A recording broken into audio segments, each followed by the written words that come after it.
Hello everyone. आज हम लोग लुसेंट सामान्य ज्ञान का वस्तुनिष्ठ प्रश्न को डिस्कस करेंगे। ये हमारा जो बुक है लुसेंट सामान्य ज्ञान, जिसमें ऑब्जेक्टिव क्वेश्चन है। ये 15वां एडिशन जो आ गया है, लेटेस्ट वर्जन 2024 का। उसमें जो फर्स्ट टॉपिक है वो है सामान्य परिचय। भारतीय इतिहास के सामान्य परिचय को आज हम लोग डिस्कस करेंगे। इसमें बहुत सारा टॉपिक है, जैसे कि भारतीय इतिहास हुआ, भारतीय राज्य व्यवस्था, भारतीय अर्थव्यवस्था, भूगोल, पर्यावरण, कला संस्कृति, भौतिक विज्ञान, कंप्यूटर, रसायन, जीव विज्ञान, खेलकूद और विविध। इसको हम चैप्टर बाय चैप्टर आपको उपलब्ध करवा देंगे इसका वीडियो। तो आज हम लोग डिस्कस करेंगे भारतीय इतिहास का जो फर्स्ट टॉपिक है सामान्य परिचय। तो आइए हम प्रश्न पे आते हैं। हमारा पहला प्रश्न है,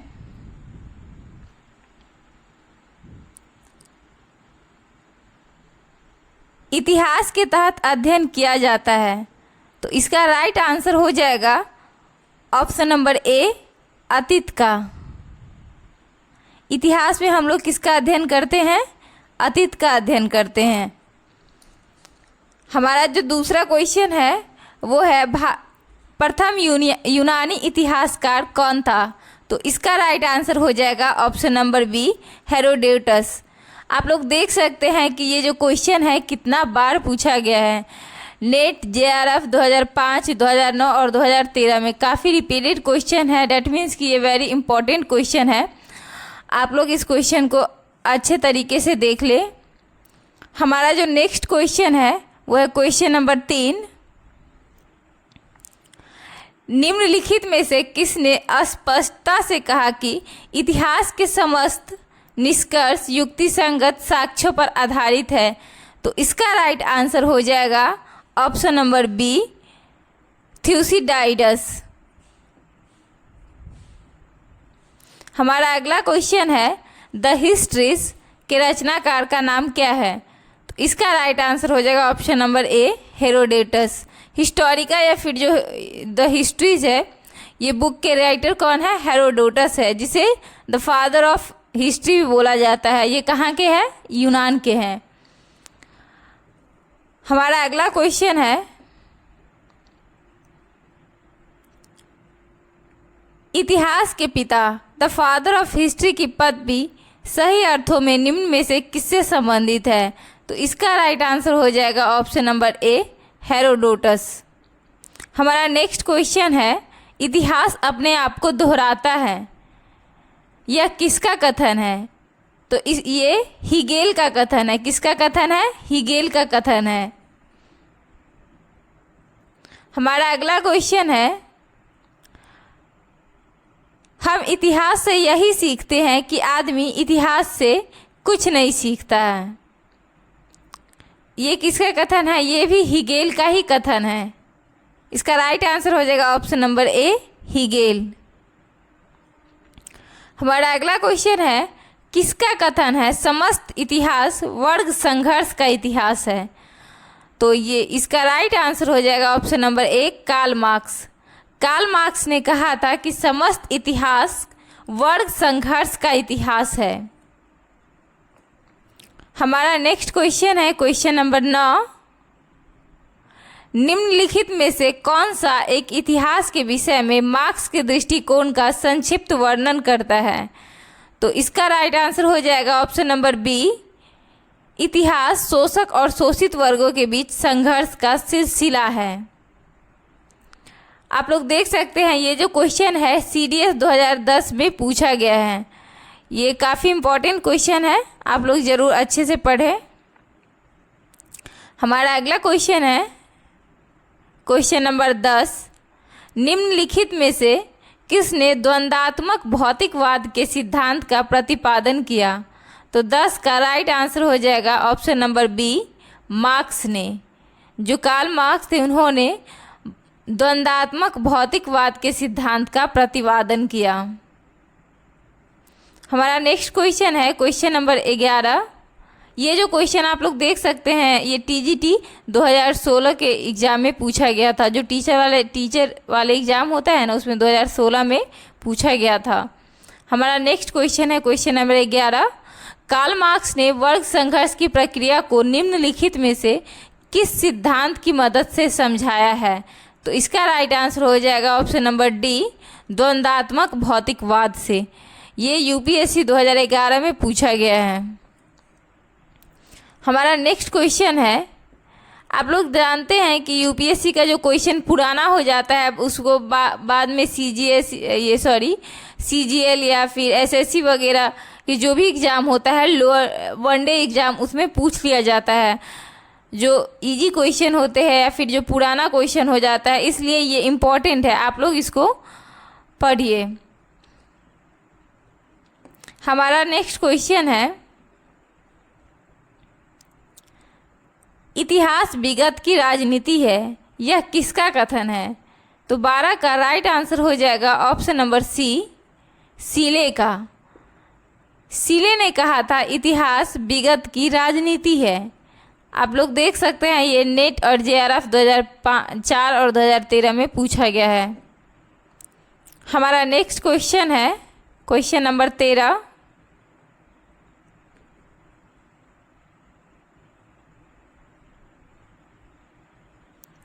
सूची 1 को सूची 2 से सुमेलित कीजिए तथा नीचे दिए गए कूट की सहायता से सही उत्तर चुनिए।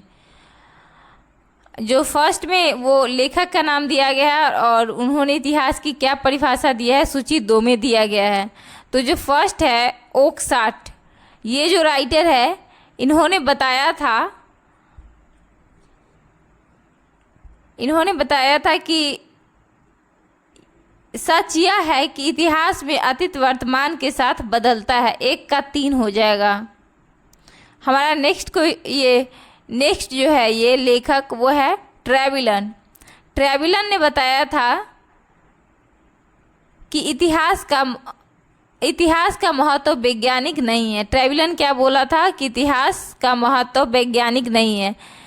इसका सीधे उल्टा बोलता है ब्यूरी, ये बताता है कि इतिहास स्वतः एक विज्ञान है। विज्ञान कौन बताता है? विज्ञान है ब्यूरी बताता है, और विज्ञान नहीं है, वैज्ञानिक नहीं है, ये कौन बोला था? ट्रेविलन बोला था। और हमारा चौथा जो बच गया वो कॉलिंगवुड का कथन है। तो इसका राइट आंसर हो जाएगा ऑप्शन नंबर ए। हमारा नेक्स्ट क्वेश्चन है क्वेश्चन नंबर 14।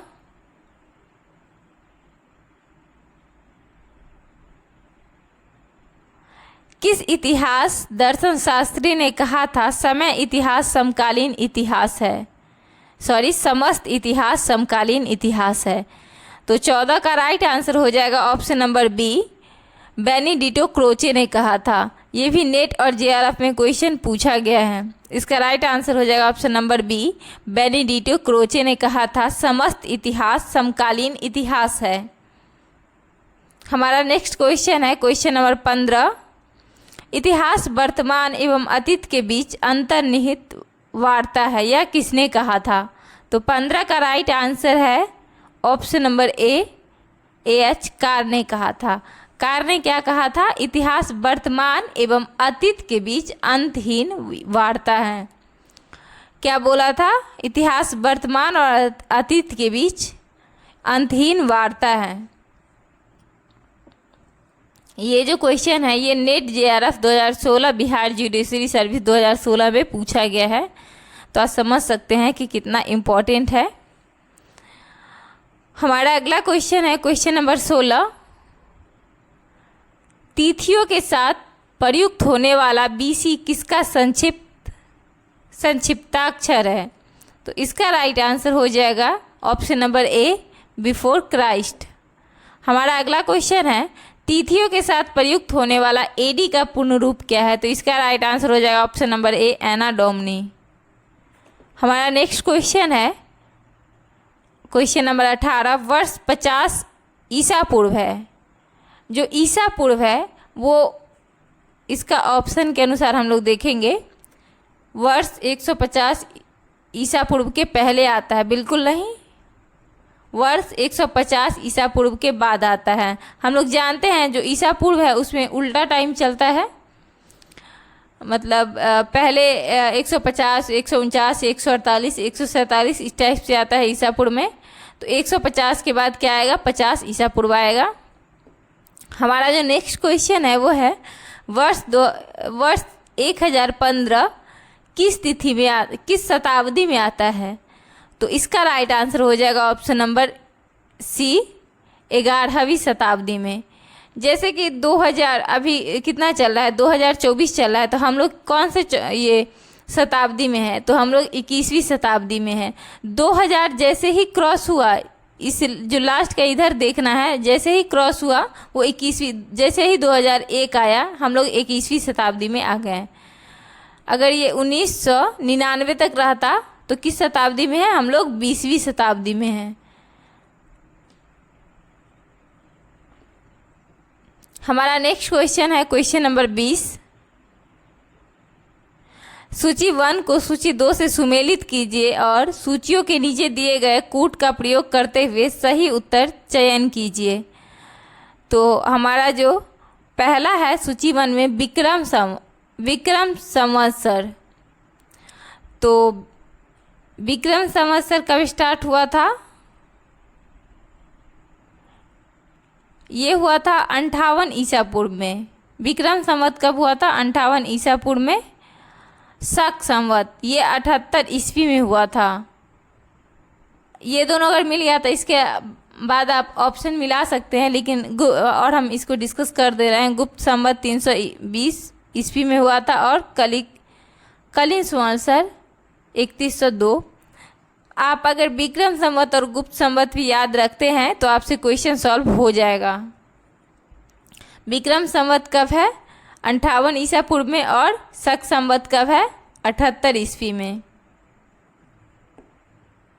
तो 20 का राइट आंसर हो जाएगा ऑप्शन नंबर डी।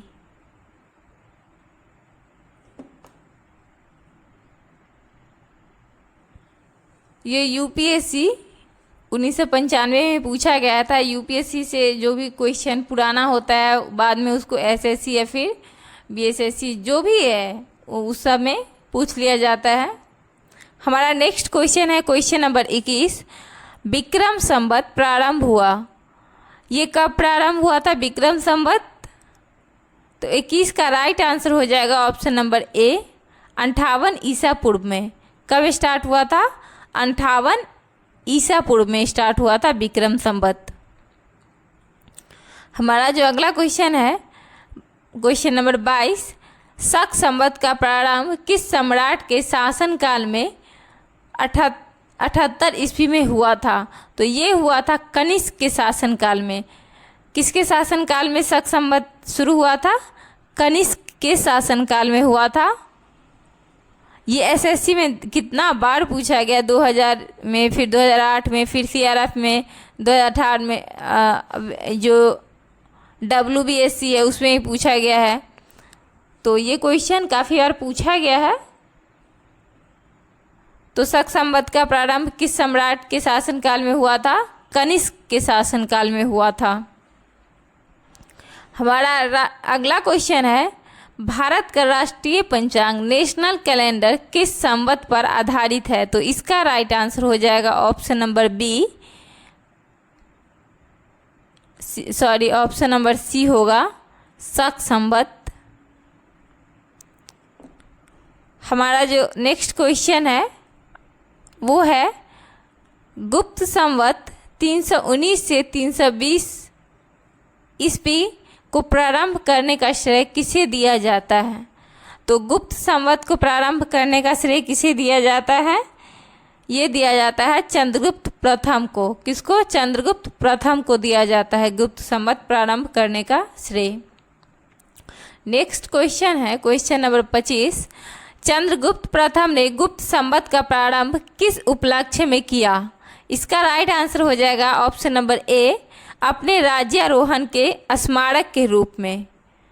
हमारा नेक्स्ट क्वेश्चन है क्वेश्चन नंबर 26।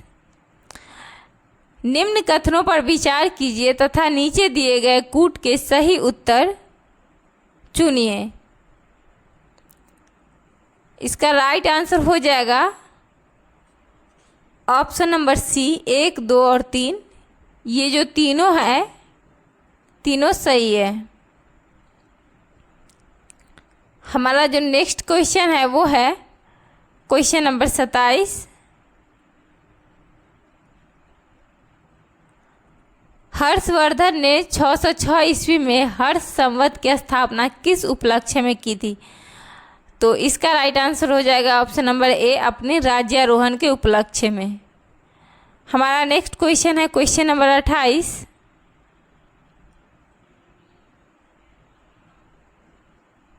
निम्नलिखित में से वह कौन सा संवत है जो कलचुरियों द्वारा प्रयुक्त किए जाने के कारण कलचुरी संवत भी कहलाता है?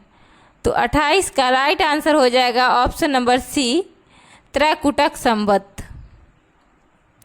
हमारा नेक्स्ट क्वेश्चन है चालुक्य विक्रम संवत का प्रचलन किसने किया? तो इसका राइट आंसर हो जाएगा विक्रमादित्य 6 ने किया था। हमारा नेक्स्ट क्वेश्चन है क्वेश्चन नंबर 30। निम्न में से किसे एक नए संवत चलाने का यश प्राप्त है? तो 30 का राइट आंसर हो जाएगा option number D, Lakshman Sen को। हमारा नेक्स्ट क्वेश्चन है क्वेश्चन नंबर 31। निम्नलिखित में से कौन सा वर्ष दिसंबर 2009 में शक संवत का वर्ष था? तो क्या बोला है, निम्नलिखित में से कौन सा वर्ष दिसंबर 2009 में शक संवत का वर्ष होगा? तो इसका राइट आंसर हो जाएगा ऑप्शन नंबर ए, 1931। हमारा नेक्स्ट क्वेश्चन है विक्रम संवत 2070 को ईस्वी संवत में रूपांतरित करने पर मान होगा?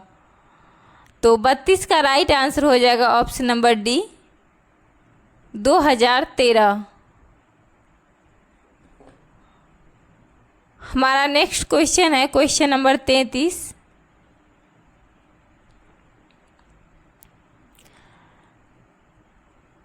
विक्रम एवं शक संवत के आरंभ के बीच कितने वर्षों का अंतर है? तो इसका राइट आंसर हो जाएगा ऑप्शन नंबर सी, 135। ये जो क्वेश्चन है ये भी पूछा गया नेट और जेआरएफ में। तो विक्रम और शक संवत में विक्रम संवत कब स्टार्ट हुआ था? 58 ईसा पूर्व में, 58 ईसा पूर्व में। और जो शक संवत है वो कब स्टार्ट हुआ था? 78 ईस्वी में हुआ था। तो ये दोनों के बीच कितना डिफरेंस है? -58 और माइनस, मतलब इधर जो है 78 में जब स्टार्ट हुआ था तो -78, तो टोटल 135 साल का अंतर आता है। एक ईसा पूर्व में देखिए यहाँ पे अगर 0 है तो एक हुआ था ईसा पूर्व में और एक ही हुआ था ईस्वी में। तो इधर 78 और इधर 58, तो दोनों का गैप कितना हुआ? 135 ईयर हुआ ना। हमारा अगला क्वेश्चन है क्वेश्चन नंबर 34। पुलकेशिन प्रथम का बादामी शिलालेख शक वर्ष 465 का दिनांकित है। यह इनमें से विक्रम संवत में दिनांकित करना हो तो वर्ष होगा? तो 34 का राइट आंसर हो जाएगा ऑप्शन नंबर ए, 600 वर्ष। हमारा नेक्स्ट क्वेश्चन है राजस्थान सरकार के कैलेंडर में विक्रम संवत 2063 में लिखा हुआ तो शक संवत क्या होगा? तो 35 का राइट आंसर हो जाएगा ऑप्शन नंबर सी, 1928 शक के। हमारा नेक्स्ट क्वेश्चन है क्वेश्चन नंबर 36। पुरातत्व में स्तर विन्यास पद्धति स्ट्रेटिग्राफी निम्नलिखित में से किसको समझने के लिए प्रयुक्त की जाती है? तो 36 का राइट आंसर हो जाएगा ऑप्शन नंबर बी,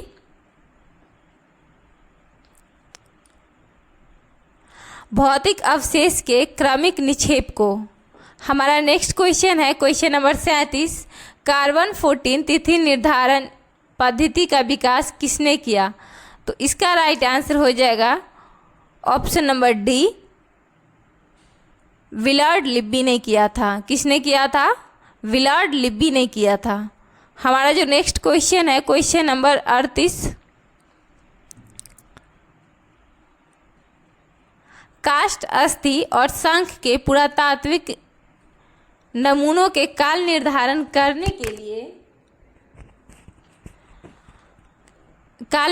करने के लिए निम्नलिखित में से कौन सा अपनाया जाता है? तो इसका राइट आंसर हो जाएगा ऑप्शन नंबर ए, कार्बन 14।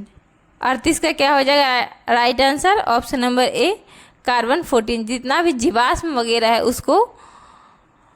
उसका जो समय निकालने के लिए कार्बन 14 का यूज करते हैं, और जो चट्टान वगैरह होता है उसके लिए यूरेनियम का यूज करते हैं। हमारा जो नेक्स्ट क्वेश्चन है, क्वेश्चन नंबर 39, कार्बन डेटिंग निम्न की आयु निर्धारण के लिए प्रयुक्त की जाती है। तो इसका राइट आंसर हो जाएगा ऑप्शन नंबर ए, जीवाश्म की। जीवों के अंश जो ये गल जाता है उसकी आयु को पता लगाने के लिए क्या यूज किया जाता है? कार्बन डेटिंग यूज किया जाता है। हमारा नेक्स्ट क्वेश्चन है, क्वेश्चन नंबर 40,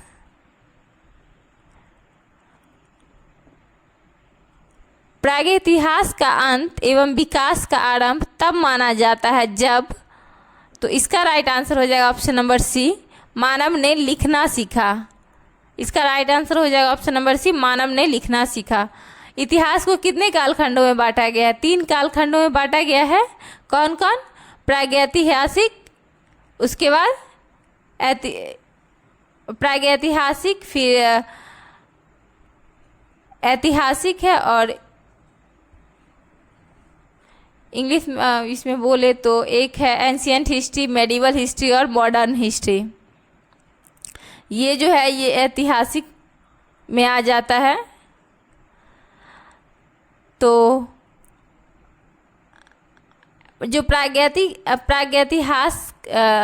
प्रागैतिहासिक काल है, मतलब जो पत्थरों का युग था, उसका अंत कब माना जाता है? जब आदमी ने लिखना पढ़ना सीख लिया था। हमारा जो नेक्स्ट क्वेश्चन है, क्वेश्चन नंबर 41, भारत के संदर्भ में ऐतिहासिक काल हिस्टोरिक पीरियड का आरंभ कब माना जाता है? तो इसका राइट आंसर हो जाएगा ऑप्शन नंबर सी, 600 ईसा पूर्व। हमारा नेक्स्ट क्वेश्चन है, क्वेश्चन नंबर 42, सिंधु सभ्यता के आद्य ऐतिहासिक सभ्यता कहा जाता है क्योंकि इसमें यह प्रमाण मिला है। इसका राइट आंसर हो जाएगा ऑप्शन नंबर ए, लेखन का प्रमाण मिला है। 42 का राइट आंसर हो जाएगा ऑप्शन नंबर ए। हम बता रहे थे कि इतिहास के 3 कालखंडों में बांटा गया है। ये है आद्य ऐतिहासिक, हमको उस समय याद नहीं आ रहा था। प्रागैतिहासिक, आद्य ऐतिहासिक और ऐतिहासिक। हमारा जो नेक्स्ट क्वेश्चन है, क्वेश्चन नंबर 43, वो है शक संवत पर आधारित राष्ट्रीय पंचांग नेशनल कैलेंडर का एक चैत्र ग्रेगोरियन कैलेंडर के निम्नलिखित तिथियों में से किस एक के तदनुरूप है? तो इसका राइट आंसर हो जाएगा ऑप्शन नंबर ए, 22 मार्च अथवा 21 मार्च। हमारा जो नेक्स्ट क्वेश्चन है, क्वेश्चन नंबर 44, वो है किसने इतिहास को प्राचीन, मध्यकालीन और आधुनिक 3 भागों में बांट देने का रिवाज चलाया? इसका राइट आंसर हो जाएगा ऑप्शन नंबर डी, सेलेरियस। हमारा जो नेक्स्ट क्वेश्चन है, क्वेश्चन नंबर 45, वह निम्नलिखित में से किसने गुप्त संवत को प्रारंभ के निर्धारण के संबंध में महत्वपूर्ण सूचना दी है? तो 45 का राइट आंसर हो जाएगा ऑप्शन नंबर डी, अल-बरूनी ने। ये जो क्वेश्चन है ये नेट जेआरएफ में पूछा गया क्वेश्चन है, 2020 में पूछा गया था। तो इसी के साथ हम यहाँ पे हमारा क्वेश्चन ख़त्म होता है। ये जो टॉपिक है सामान्य परिचय, आप लोग इस वीडियो को बार बार देखें और इसे प्रैक्टिस करें। पढ़ के जो भी होता है क्वेश्चन प्रैक्टिस के लिए ये बेस्ट ऑप्शन है आप लोग के लिए, ज़रूरी से प्रैक्टिस करें। हमारा जो नेक्स्ट क्वेश्चन है वो है नेक्स्ट जो टॉपिक है वो है ऐतिहासिक स्रोत। कल हम लोग ऐतिहासिक स्रोत पे डिस्कस करेंगे, उसके क्वेश्चन को सॉल्व करेंगे। अगर आपको अच्छा लगे तो इसे लाइक एंड सब्सक्राइब ज़रूर करें। Thanks for watching.